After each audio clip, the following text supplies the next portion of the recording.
미국 한 신문에 한 광고가 났습니다. 뭐라고 광고가 났냐면은 1만 달러의 아버지를 팝니다. 1만 달러면 1200만 원쯤 되겠습니다. 그렇게 광고가 났어요. 우리 아버지를 팔겠는데 1만 달러에 우리 아버지를 팝니다. 광고가 나왔어요. 신문에. 이걸 보고 사람들이 이놈 막심한 놈 아버지를 1만 달러에 팔아 1200만 원의 아버지를 판다고 그렇게 막 난리가 났어요. 그랬는데 난리가 났는데 한참 지나서 한 통화에 전화가 왔어요. 한 젊은 부부에게서 우리가 1만 달러 가지고 아버지를 사겠다고 이렇게 전화가 왔어요. 그래서 이 아버지를 팔겠다고 하는 이 강고수가 왜 살려고 하느냐. 지금 우리 아버지는 중풍과 치매로 수년 동안 고생하고 또 우리가 뒷바라지 하는데 너무 힘들어서 아버지를 팔아버리려고 하는데 너는 왜 살려고 하느냐. 그리고 물어봅니다. 그러면서 네가 정말로 사고 싶으면 한 일주일만 더 생각해봐라. 이렇게 병 들어있는 아버지를 데려다가 돈 주고 사다가 아버지를 사겠다고 하니 네가 한 일주일만 더 생각해봐라 그랬어. 그래서 한 일주일 후에 다시 전화가 왔습니다. 그래도 우리는 꼭 그 병 들어서 누워있는 그 아버지를 우리는 1만 달러 1200만 원을 주고 사겠습니다. 도대체 이유가 뭐냐? 왜 사자고 그러냐? 다름이 아니라 우리 부부는 고아로 고아원에서 컸습니다. 그리고 우리는 아들 딸도 낳고 그랬는데 지금까지 아버지 이름을 한 번도 못 불렀다는 거예요. 아버지 이름을. 그리고 우리 애들도 할아버지라는 이름을 한 번도 못 불러봤다. 그래서 우리는 병 들어있는 그 노인분이라도 내가 사와서 내 아버지를 모시면서 아버지라는 말을 불러보겠다. 그렇게 이야기를 합니다. 그러니까 이 광고를 낸 이 사람이 그래? 그러면 와라. 주소를 가르쳐주고 전화번호 다 가르쳐줘서 이제 찾아왔어요.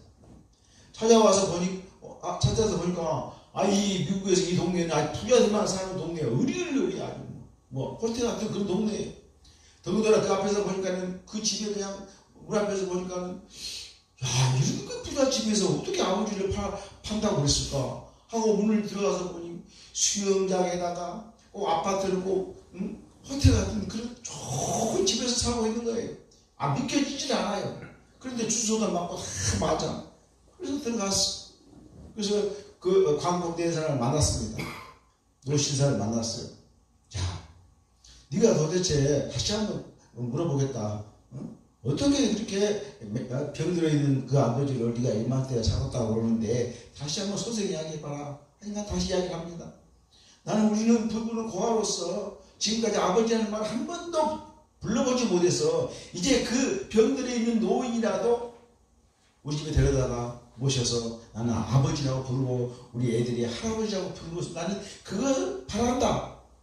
그러니까 이 노신사가 이 사람이야말로 정말로 이 10,000달러에 우리 아버지를 사가지고 싶은 사람이라는 것을 이제 느꼈습니다. 그러면서 이 젊은 부부가 중풍과 치매에 걸린 노인분이 어디 있냐고 이제 물어봅니다. 안방으로 이제 가려고 물어봐요. 그러니까 이 광고 한 이 노신사가 그분이 바로 나다. 그분이 그 치매 걸리고 중풍 걸린 그분이 바로 나다. 그러니 너희들이 나를 샀다. 나를 샀다는 말, 너희들이 지금 나를 샀으니까 너희들은 지금 내 아들이라는 거예요. 내 아들이다. 그러면 어떻게 또 그 젊은이들 물어봅니다. 어떻게 당신은 이렇게 거짓말을 했느냐? 왜 당신을 판다고 냈느냐? 그렇게 물어보니까 이 노신사가 그래요. 나는 지금까지 애가 없어. 그래서 나는 부부간에 살았다. 그래서 한 번도 누가 나를 아버지라고 불러준 사람이 한 번도 없었다.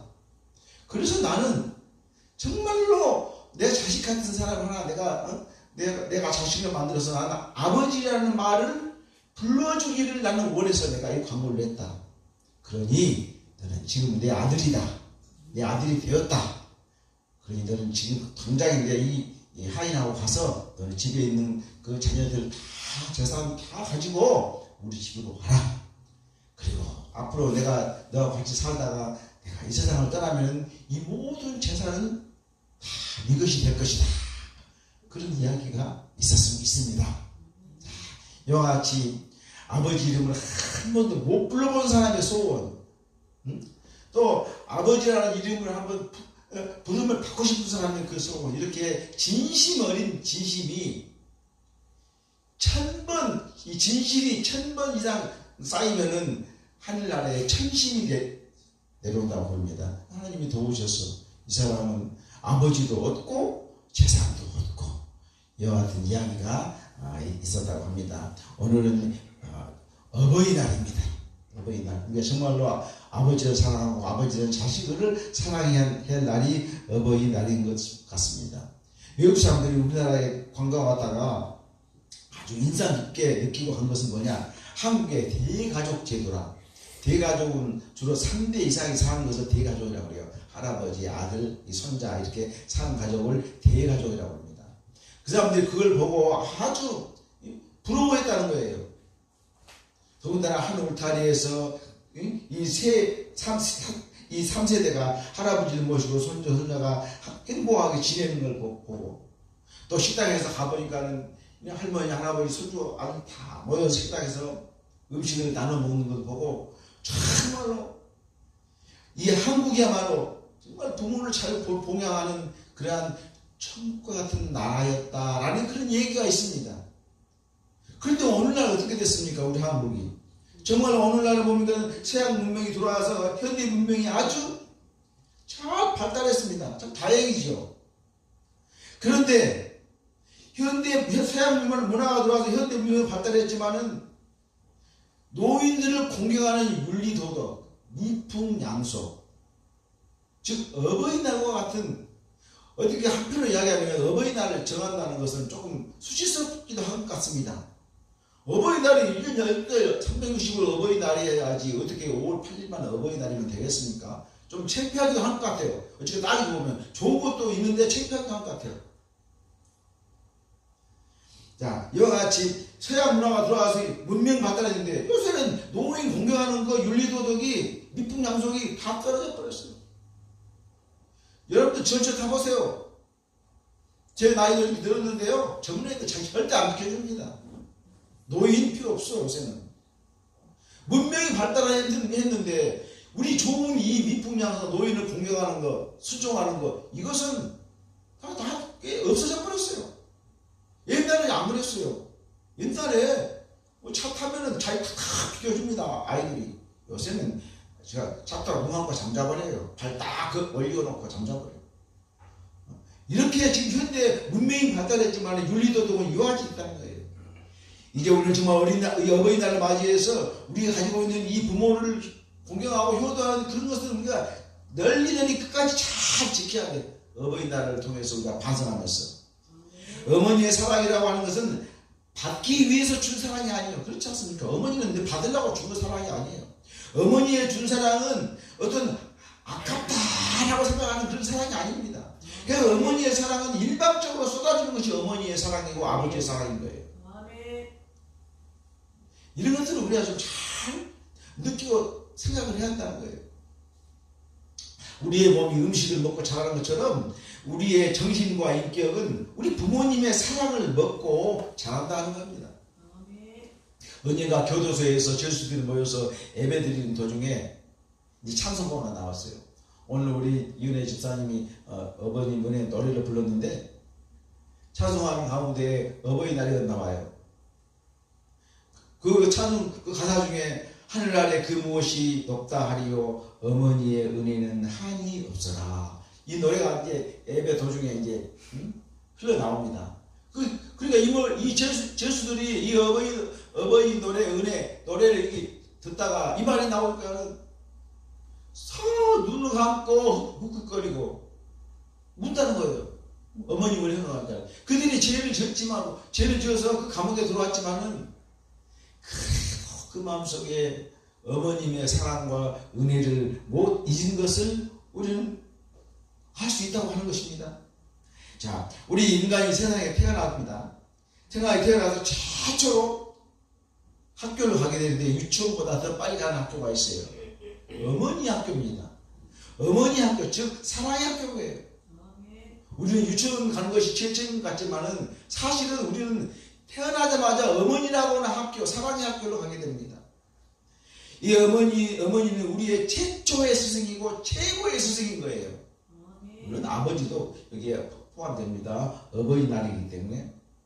자, 우리는 최초로 어머님 학교에서 어머님의 얼굴이 우리의 교과서예요, 교과서.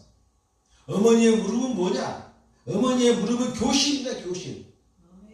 그리고 또 어머니가 하신 이렇게 말씀 한마디 한마디는 정말로 다시 없는 말씀, 비타민과 같은 말씀이에요. 어머니의 손끝. 어떤 손끝입니까? 어머니의 손끝은 천국이에요, 천국. 어머니의 손이 가면은 더러운 것도, 음식도, 모든 게 다 해결돼요, 어머니의 손끝은. 그래서 우리는 어머니의 손끝이 천국인 것을 우리는 태어나서 어머니 학교에서 그런 것을 배웁니다. 우리는 이런 부모님을 행복하게 해드리는 것은 마땅한 도리입니다. 그런데 부모님을 행복은 아들, 딸이 결정한다 하는 거예요. 어떤 사람들 접니다. 아유, 나는 생활비를 꼬박꼬박 우리 부모님한테 보내드리고 있다고 그러면서 자랑하는 사람도 있어요. 물론 좋지요. 응? 부모님한테 생활 꼬박꼬박 보내드려야 돼. 우리 이상희 집사님 잘 보내드리고 있습니까? 생활비? 잘 드려보고 있죠? 네. 얼마나 더 생활 꼬박. 물론 부모님이 돈만 가지고 만족하지 않습니다. 돈만 벌어놓고 나몰라라 하면 안 된다는 거예요. 시시때때로 부모님 잘 계신지 안부도 물어보고 전화도 하고 가끔 나한테 일어난 일도 부모님한테 말씀드리고. 요새는 도대체 대화가 없습니다. 대화가 없어요. 바쁘니까 그렇죠. 그 현대 문명에 그것이 현대 문명이 가지고 온 그 결실이에요, 결실. 부자지간에 옛날에는 밥상머리에 식구들이 다 앉았기 때문에 옛날에는 밥상머리에서 막 얘기도 많이 했는데 지금은 밥 먹을 시간도 다 바쁘고 해가지고 부자지간에 대화가 없어. 대화가 많이 있죠, 우리 전수단이? 아멘. 대화가 많이 있으시면 대화가 많이 있어야 돼. 딸이 뭐 하는지, 아들이 어떻게 돌아가는지, 남편이 뭐 어떻게 돌아가는지 알아야 그것이 뭐냐? 서로 간의 사랑이에요, 사랑. 단합이 되는 것입니다. 이렇게 우리는 이렇게 생활비를 꼬박꼬박 보내드리는 것도 효도지만은 시시때때로 부모님의 찾아보는 것도 부모님의 마음을 즐겁게 해드릴 수 있는 방법이다 하는 것입니다. 저는 20대 때 후반에 거의 다 부모님이 돌아가셨습니다. 그런데 부모님이 아직 생존해 계신다고 하는 것은 나에게 얼마나 행복한 걸 생각해야 돼. 지금 부모님에게 내가 좀 불만이 있고 내가 부모님에게 지금 뭐가 있다 하더라도 죽어버려 봐요. 아무것도 아니잖아요. 그러니까 부모님이 살아계신 사람은 생존해 있는 것은 정말로 내가 행복하다는 것을 그런 생각을 꼭 가지고 살아야 돼. 부모님이 살아계신 거. 저 20대 부모님 돌아가셨으니 뭐 해드릴 방법이 없잖아요. 어떻게? 가서 산에 가서 뭐 제사를 드리면 뭐하고 산 찾아가면 뭐하냐고. 방법이 뭐. 우리는 정말로 부모님이 양부모님이 다 살아가시고 우리 이윤혜 집사님이나 우리 이상희 집사님은 정말로 행복한 거예요. 처가집도 나 있죠. 시댁도 다 부모님 다 양부모 다 살아계시지 않습니까? 여기에 양부모 다 살아계신 사람 누가 있어요? 물론 다 나이가 많으셨으니까. 우리 최현수 집사님 누구 살아계세요? 시댁이요, 시어머니? 한 분만 다 돌아가시고 봐요. 다 한 분. 그 외에는 뭐 다 없을 테니까 막 물어보고 또 우리 목사님이나 어머니 계시죠. 그런데 우리는 우리 두 집사님은 부모님 양쪽 부모가 다 살아계시니까 정말로 행복, 그것이 행복이라고 느껴야 돼. 그것이 행복이다. 왜? 부모는 나의 최고의 스승이고 나의 최고의 그런 분이 우리 부모는 그 부모니까 그걸 생각하면 정말 행복하게 생각해야 돼. 부모님은 정말 좋은 처자들입니다. 부모들은 우리 자식에게 최고의 점수를 주십니다. 아무리 자식이 다른 거가 못해도 우리 아들, 딸이 최고라고 점수를 주는 것이 부모예요, 부모. 또 부모님은 언제 내 팬이야, 내 팬. 남편이 아니라 내 팬이라고. 싸우고 와봐요. 내 자식이 잘못해서 싸우고 왔다 하더라도 내 자식 편 듭니다, 부모가. 그래, 부모는 내 편입니다. 마찬가지입니다. 세상 사람들이 나에 대해서 내가 인기가 없고 아무것도 없어도 우리 주님은, 우리 부모는 내 편이야, 내 편. 우리가 조금만 좋은 일 성공만 하면 우리 부모님들은 기뻐서 어찌할지 모릅니다. 그 작은 성공만 해도. 또 우리 자녀들이 잘못할 때 부모님은 그 자녀의 잘못을, 허물을 감추려고 아주 있습니다. 어떤 부모가 자식이 잘못하게 되는데 나가서 나발고 도와다닙니까? 그런 부모 하나도 없어. 자식이 잘못하면 잘못하면 어떡하니? 감추려고. 이것이 부모의 마음이라는 것을 우리는 잘 알아야 된다는 것입니다. 자, 이런 부모님이 살아계신다고 하는 것은 하늘이 준 축복이다라는 것을 아시기 바랍니다. 이 축복이 어떻게 갈지 모르지만 양쪽 부모가 다 살아계신 것은 보세요. 하늘에서 주신 천신, 하늘에서 주신 축복이다 하는 것입니다.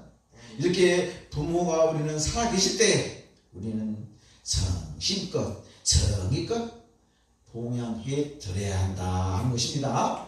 제가 부모님을 노엽게 하거나 부모님에게 힘들게 해서는 내가 있는 한은 부모님께 잘 대접하는 것이 부모한테 효도하는 것입니다. 십계명에서도 제5계명에 제4계명까지는 인간과 하나님과의 관계인데 제5계명부터는 이제 인간과 인간 사이의 관계입니다. 그 중에서 제일 첫 번째 계명이 5계명이 뭐냐? 네 부모를 공경하라. 성경 10계명에서 제5계명이 내 부모를 공경하라는 거예요. 이게 뭡니까? 이것은 하나님의 명령이요. 여러분, 효도라고 하는 것은 뭐냐 하면은 하나님을 믿은 그 믿음입니다. 왜? 10계명 5째 계명에 내 부모를 공경하라, 효도하라 했지 않습니까? 그러니까 부모를 효도하는 것은 하나님을 믿는 거예요. 그래서 부모의 효도를 잘하는 것은 10계명을 잘 지키는 것이고 하나님을 잘 믿는 것이고, 부모한테 효도하지 않는 것은 10계명을 안 지키는 것이고 못 지키는 것이고 하나님을 믿지 않는 것이요. 그렇게 무섭습니다. 부모의 효도가. 슬렁슬렁 넘어가야 오늘 이 시간에 정말로 부모의 효도를 하지 아니하면 하나님을 믿는 믿음이 아니구나. 왜? 10계명에서 5계명이 내 부모를 공경하라고 했으니까. 명령이라니까, 명령. 무시무시하면서 명령입니다. 해도 되고 안 해도 되는 것이 아닙니다. 인간 도덕의 최고봉이라는 거예요. 인간 도덕의. 이 5계명부터 10계명까지 인간과의 관계의 계명인데 그 중에 5번째, 첫 번째 계명이 내 부모의 공경해야 하는 거예요. 명령이라는 거예요. 인간 도덕의 최고봉이라는 거예요. 그래서 효도는 세상적 것이 아니라 성경에서 가르침이에요. 이와 같이 하나님께서 효도하는 자에게는 이와 같이 하나님께서 복을 주신다고 여기에 나와 있습니다. 여러분 세상에서 잘 되고 싶습니까? 오래 살고 싶습니까? 답이 여기 나와 있어요. 오늘 말씀에. 보세요. 3절에 네가 잘되고 땅에서 장수하리라. 네 아버지와 어머니를 공경하라. 네 아버지, 네 부모에게 순종하고 네 아버지 어머니에게 공경하면은 3절에 보니까 내가 잘되고 땅에서 장수하리라. 자, 이제 우리 성경 말씀 알았으니까 정말로 내가 땅에서 잘되고 장수하려면은 부모에 순종하고 공경하는 것이 하나님 말씀에 나와 있는 거예요. 이렇게 나와 있는 거예요. 자, 회개하고 반성하시기 바랍니다.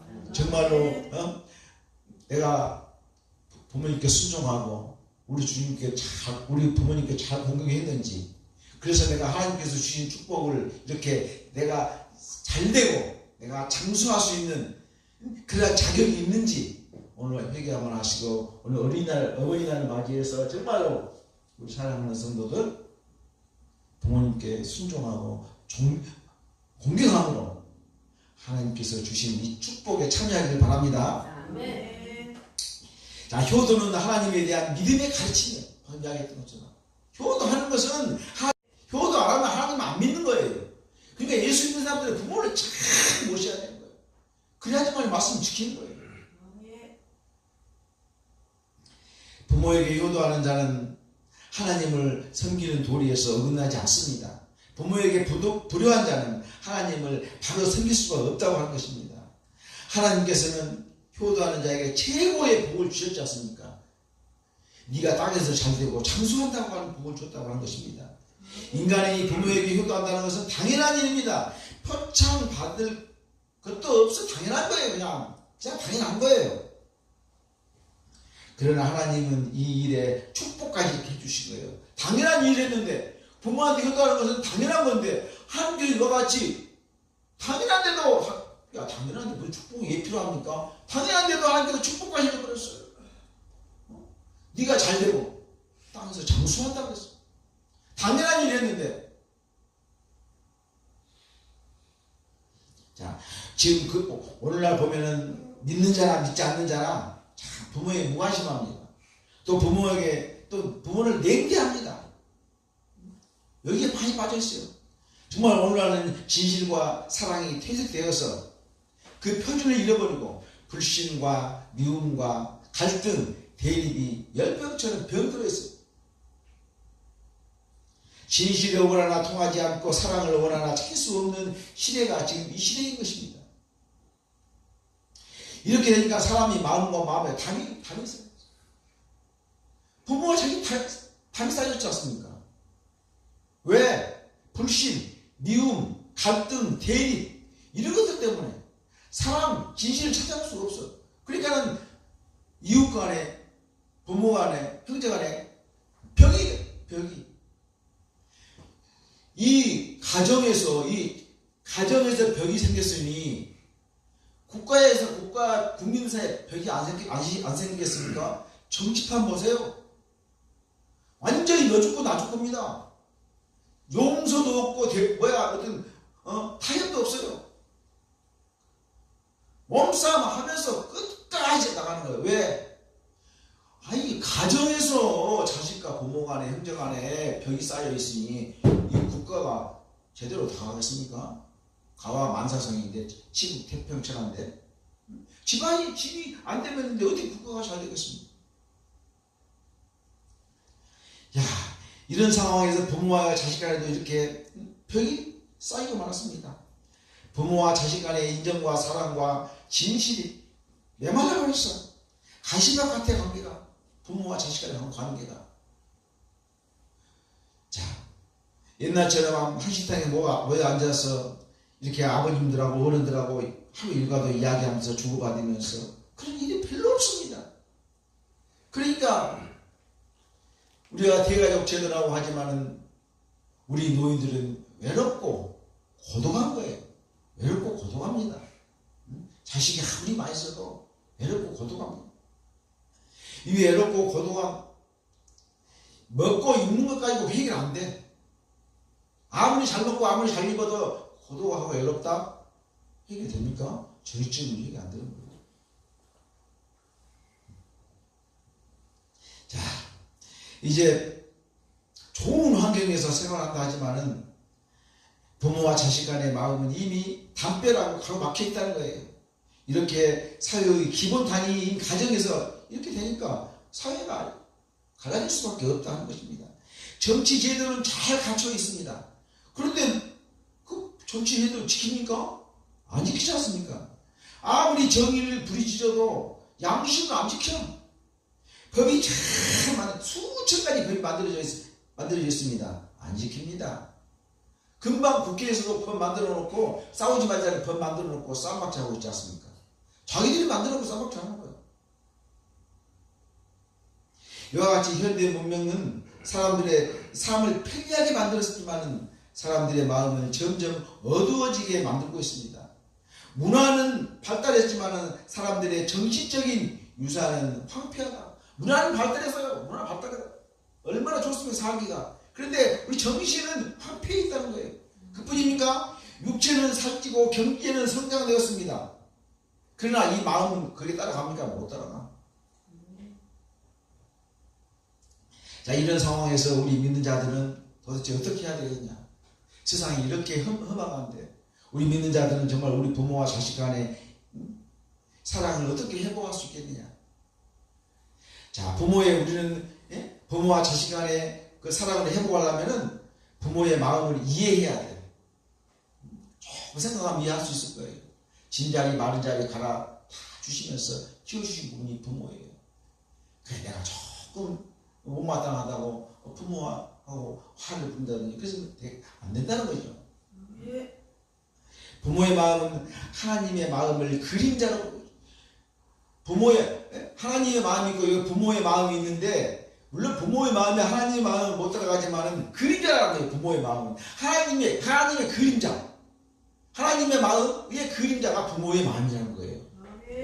그러면 얼마나 부모의 마음이 희생적입니까? 봉사적이겠습니까? 우리가 하나님을 아버지라고 불러. 왜 하나님을 아버지? 너도 나도 하나님을 아버지라고 부르지 않습니까? 왜 그러냐? 하나님을 아버지라고 부르는 것이 뭐냐? 하나님은 부모처럼 우리를 사랑하기 때문에 하나님을 아버지라고 부르는 거예요. 이런 부모님의 마음은 우리는 알아야 된다는 거예요. 물론 부모님의 마음을 다 안다는 것은 한계가 있습니다. 그러나 최선을 다해서 부모님의 마음을 우리가 이해를 해야 돼. 그래야지만이 부모와 자식 간에 그 쌓였던 그 벽이 허물어지고 사랑을 회복할. 내가 먼저 노력을 하세요. 부모님 마음을 이해할 수 있도록 노력하라는 거예요. 부모님 마음이 거짓이 없다는 것을 이해해야 돼. 부모님 마음은 거짓이 절대 없습니다. 어떤 부모님이 자식한테 거짓말을 가르치고 자식한테 거짓말을 하겠습니까? 그런 부모는 절대 없어요. 내가 그렇게 생각하는 거예요. 우리 부모는 뭐가 하는데 거짓말하는 것 같다. 절대 부모는 거짓말 안 합니다. 세상에서는 참을 찾아보기 어렵습니다. 부부관계에서도 참 찾아보기가 힘들어요. 부부관계에서도 심지어. 형제간에도 친구간에도 마찬가지요. 진실을 기대하기가 어려워요. 부부간에도 진실을 살다가 어떻게 남자가 돈 못 벌고 이혼을 하냐. 난 이해가 안 가. 사업이 잘 되다가 망할 수도 있잖아요. 그럼 또 둘이 나와서 또 멀면 되지. 여기 다리 쫄려가고 사람들 다 비가 오나 눈이 오나 내가 끌고 다니는데 피해지 죽으면서 사더라고. 부부간에도 진실을 찾아볼 수 없는 거예요. 부부간에 형제간에도 마찬가지예요. 세상 가지고 싸우고 너가 네 것이 내 것이야.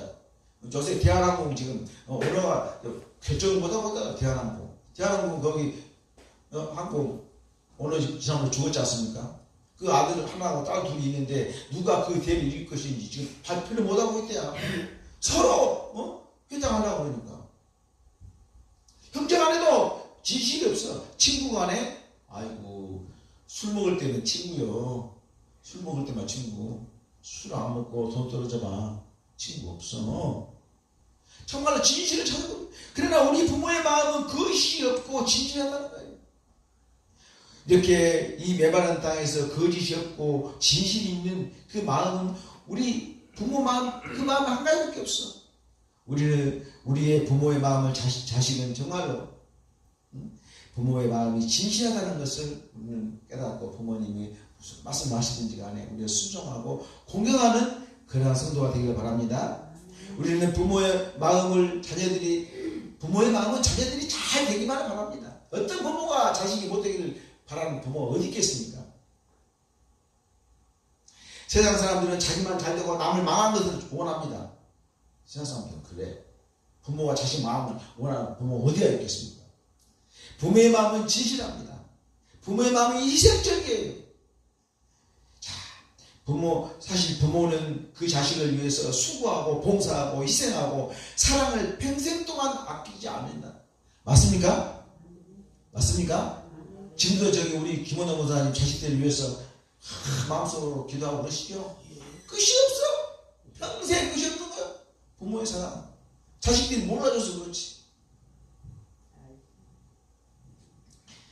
부모의 사랑은 샘에서 물이 팡팡 쏟아내는 것처럼 그렇게 사랑을 주기만 하고 받기는 기대하지 않는 것이 부모의 심정이라는 거예요.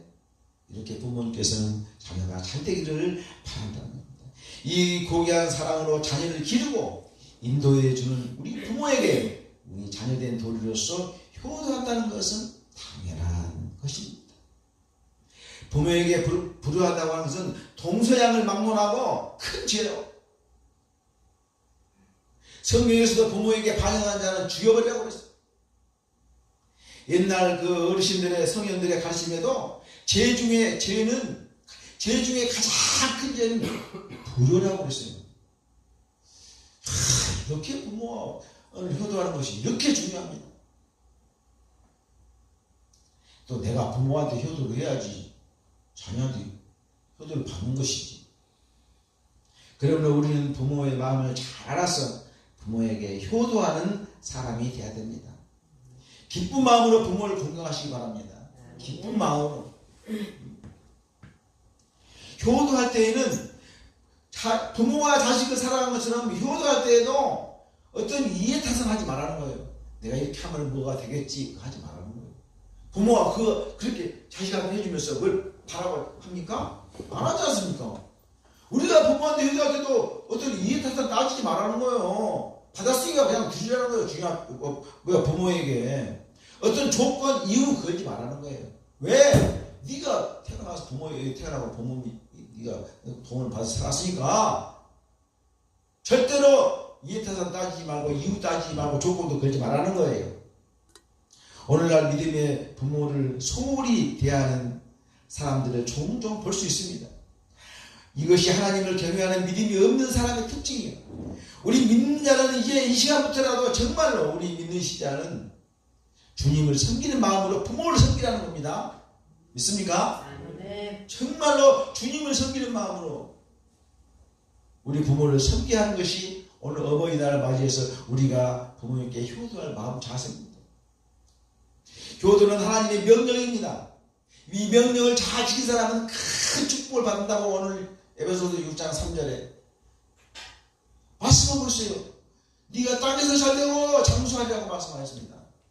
여러분들 잘되고 회사가 잘되고 장수하기를 원하고 있죠? 맞습니까? 잘되고 싶지 않은가 본데? 장수하고 싶지도 않은가 보네? 자, 그렇게 원하시는 분들은 정말로 우리 부모님께 순종하고 부모님을 잘 공경하는 그런 성도가 되시기 바랍니다. 아멘. 오늘 어버이날을 맞이해서 정말로 우리가 참 회개하고 부모님의 그 무한하신 사랑을 내가 무한하신 다시 그 사랑을 갚는다는 그런 자세로 어버이날을 맞이하고 부모님이 살아계실 때 잘 공경하는 귀한 성도가 되기를 주님의 이름으로 축원합니다. 기도드립니다. 아버지 하나님, 주님의 계명을 지키지 못함을 용서하여 주시옵소서. 우리 주님께서는 내 부모를 공경하라고 제5 계명에 말씀하고 있습니다. 아버지 하나님, 주님을 공경하는 것은 하나님을 믿는 그 믿음인 줄 믿습니다. 우리 사랑하는 성도들, 하나님의 명령을 잘 지켜서 하나님께서 주시고자 하는 축복을 받기에 부족함이 없는 우리 은혜교회 성도가 될 수 있도록 주님 도와주시옵소서. 예수님의 이름으로 기도 올리옵나이다.